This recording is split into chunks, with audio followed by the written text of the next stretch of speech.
EBEIS. EBEIS, Enhanced Basic Education Information System, dot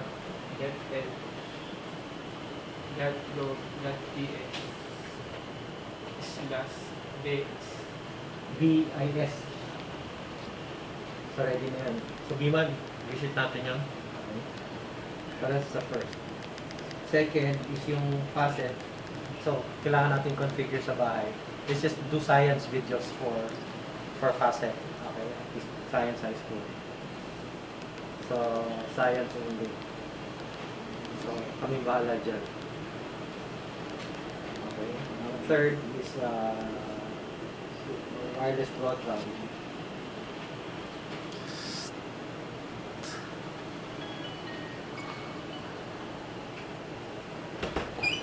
So tomorrow we'll bring a satellite dish and other equipment na Wi-Fi. Lalagay natin doon sa kanto doon. Tapos plug natin doon sa outlet ng mga security guards. Doon ba sila tutulog? Tutulog. Doon lang kumakain. Doon lang kumakain. So doon sila papahinga. So makiplug lang tayo doon. Kasi time of the testing.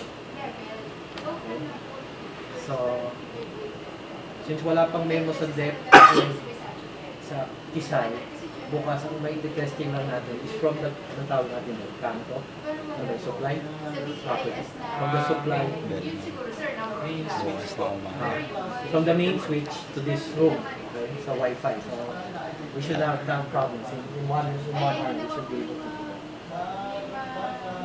Fourth, yung Metaphonics, mag-copyright ako ng 200 videos para makita nila kung magte-training next week. Ang DepEd, ang Kisay, yung mga teacher eager, sabi nila, kung may memo from DepEd, next week mismo, magpapatraining sila kahit for 2 days. So, the ball is on DepEd's court.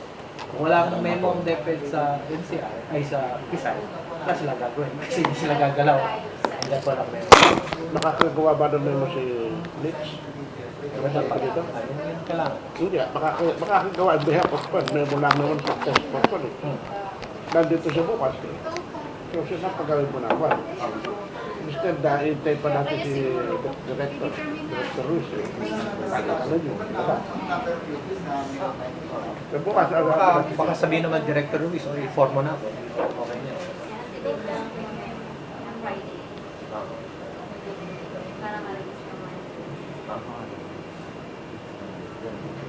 so, yun ang atin ko ngayon.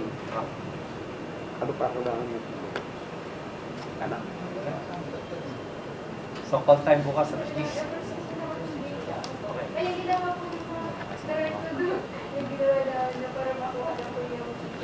Schedule nyo bukas Monday, Tuesday. Maiwan. Wala kayong schedule? Bukas wala. Monday, Tuesday. In the pipeline.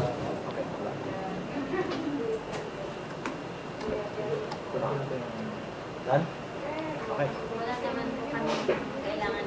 Yung responsibilidad. So, aside from, may outlet na doon sa memo, ang hingin ko lang sa is, meron ba yung video camera? Or I can bring a video camera. But you document it. Marami natin yung kayo yung mag-document na ito yung step 1, ito yung connectivity, step 2, ito yung information system.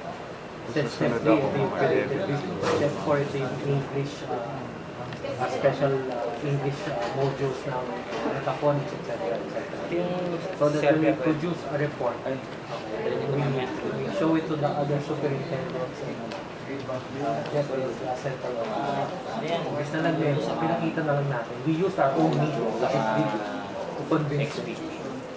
Dihin lang pala gumagana na pala. Ubuntu version. So, anyway, sasama natin yun sa website. Si Bima na mag-i-integrate ng website ng ito yung Educast Pilot, ito yung DepEd IS, ito yung Facet Content, ito yung Metaphonics na English story. Tapos, yung fourth is documentation of the project. Yung napakita sa edukwan yung cut, yung Digital materials. Hindi, sorry. Ikaw na po kayo. Ikaw na ang tulong sa property na kung sa kanila or what?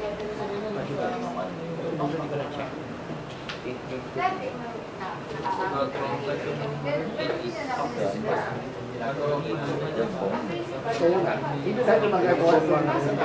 Hindi natin magagawa. Hindi pa rin magagawa yung land connection nila. Nandun pa rin. Wala pa materiality.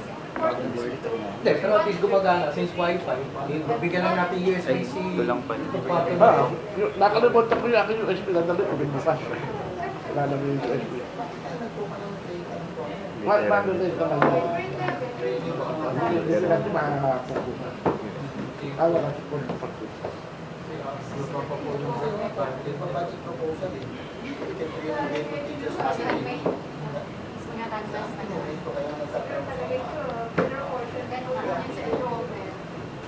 Ba't ngayon ba walang nakalag? Parang meron internet na ano sa labas. Hindi pa interconnected. Ang LAN lang po yung isang office lang namin sa RBS. Kanya-kanya ko. Artificial. Ilang ba division mo? 11 divisions? So yung 11 divisions, lahat may Kasi kanya-kanya. hindi naman po, ito wala share. Wi-Fi din po.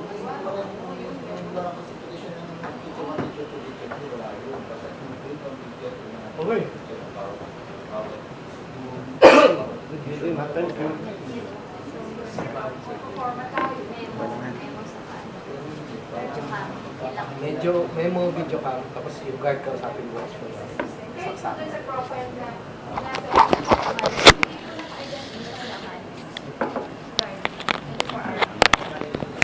Extension naman yun. Okay.